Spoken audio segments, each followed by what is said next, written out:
We get a question from Q. Q says, hey, so with Justin Scott committed to Ohio State, who is our biggest defensive tackle and defensive end target now? So Q, target one is 5-star Kamarion Franklin. That's someone who, kind of like Marquise Lightfoot, has good rapport with Jason Taylor. He's had some really good Miami visits. He's coming back this weekend for another unofficial visit. Miami's been trending pretty well with Kamarion Franklin, battling Tennessee for him, but he is by far our biggest defensive line target at this point. We get a question from Ray J's vocal coach who says, it's a little bit hard to tell who Miami fans are right now. If it's your team, it's your team. We ride with who wants to come. None of the potential recruits want to see us crying every other day. Tighten up.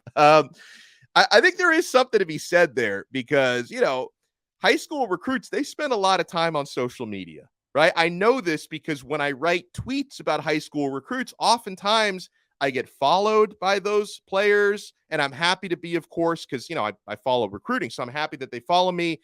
Some of my tweets get liked or retweeted by these players, and I see them liking and retweeting others. The point is, these guys are connected. They see what we're saying, okay? Like, they see what the pulse of the fan base is. They don't want to see you cry, all right?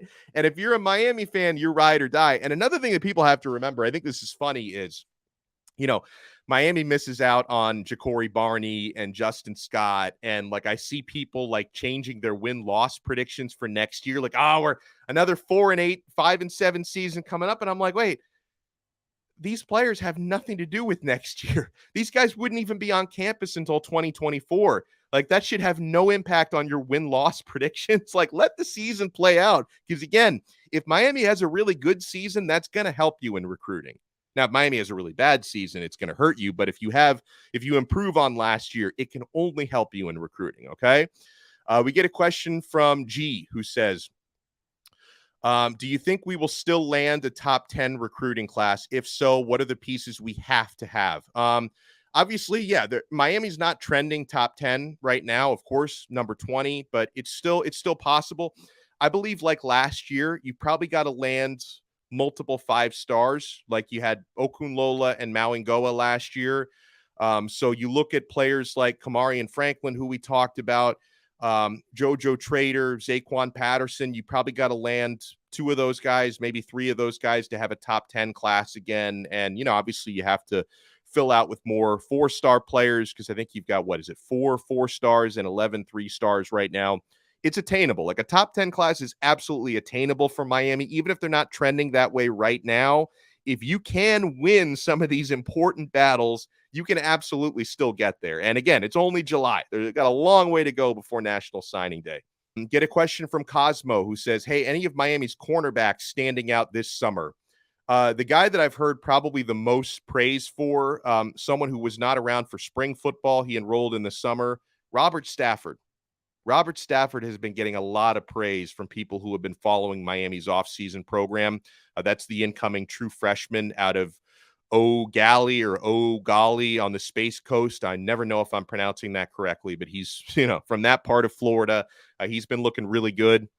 If you go back to spring, Daryl Porter, I think improved a lot from what we saw last season in spring. And Devontae Brown, the transfer from UCF. And I think Damari Brown, his younger brother, is also doing really well. But I hear good things about the Browns, and I hear really good things about Robert Stafford. And I hope to hear more about a guy like Jadavius Richard and Demetrius Freeney, some of the other newer guys to come in. I'll see if I can get more information on them.